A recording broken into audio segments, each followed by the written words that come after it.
Hello AP Algebra 2 students, this is Mrs. Uteg. Before we start this video, I would advise all of you to grab a quick healthy snack, as eating healthy snacks has been shown to improve the performance of mathletes everywhere. So pause the video and come right back. Alright, I hope that you had a good, quick, healthy snack. Let's start this video. We're going to be doing the differentiation of logarithms. We're going to be doing integration a different night. So we know that b to the a equals c. That equation can be represented using logarithms as log base bc is equal to a. So for example, log base 416 would be equal to 2 because 4 squared is equal to 16. Now last year we also looked at the curves or the graphs of logarithmic functions. So shown here is on the xy plane a graph of f of x is equal to log bx, sorry, the parent function of logarithms. So we can see that as x approaches infinity, the slope or the derivative approaches 0, and as x approaches 0 for this parent function, the derivative approaches negative infinity.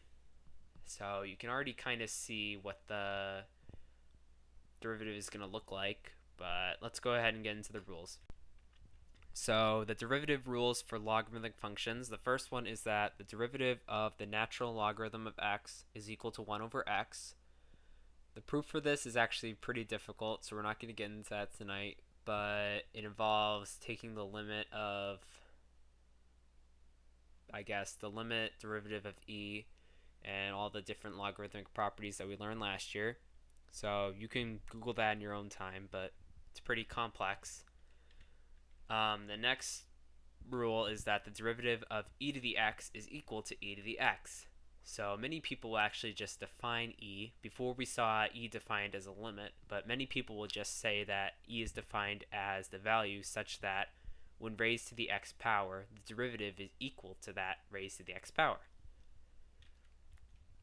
And for just any random logarithm, the derivative is equal to logarithm base b of a is equal to 1 over a times the natural logarithm of b.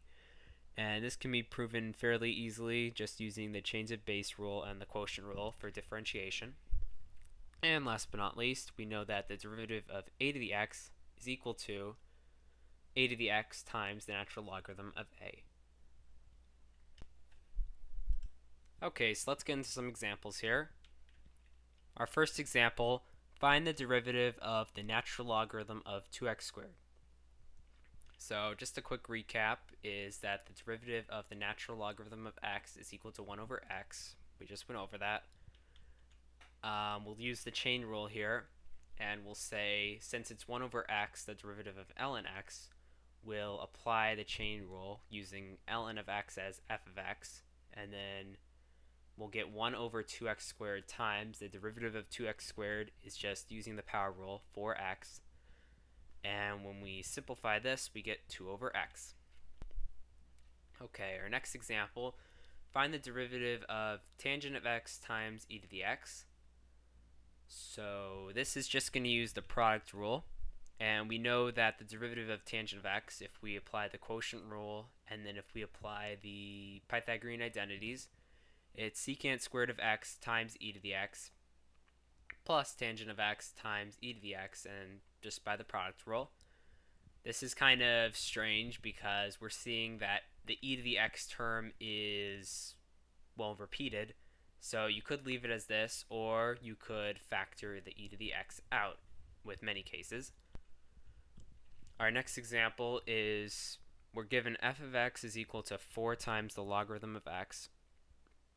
Compute the slope of the line which is tangent to f of x at x is equal to 14 over 3.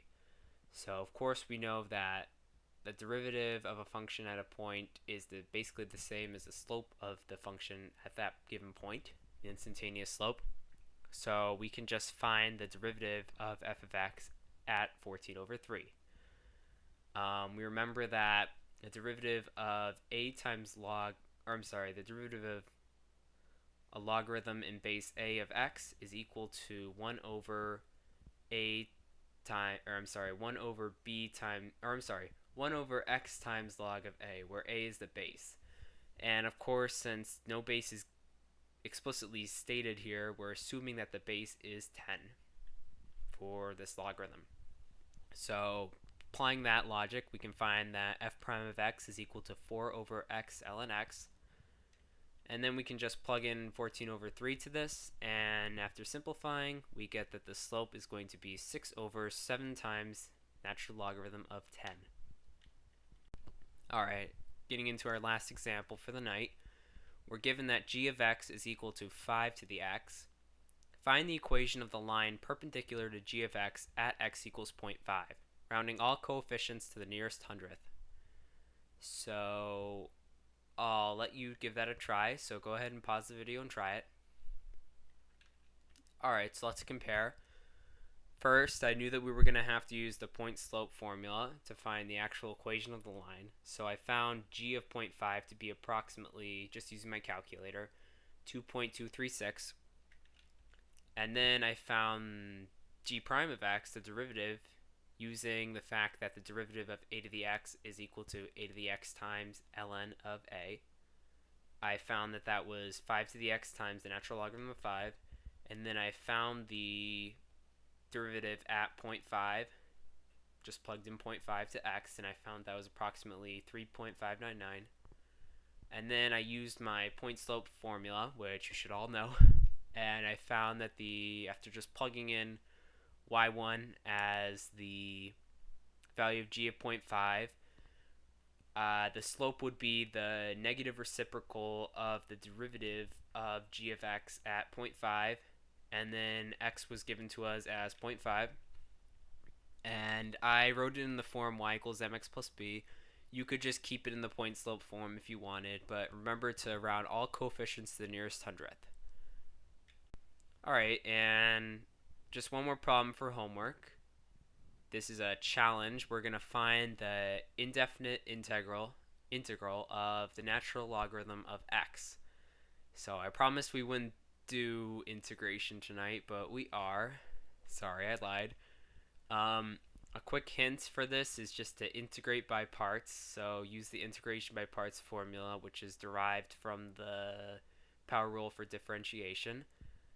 Give it a try, and we'll compare answers tomorrow. Have a good night, AP Algebra 2 students.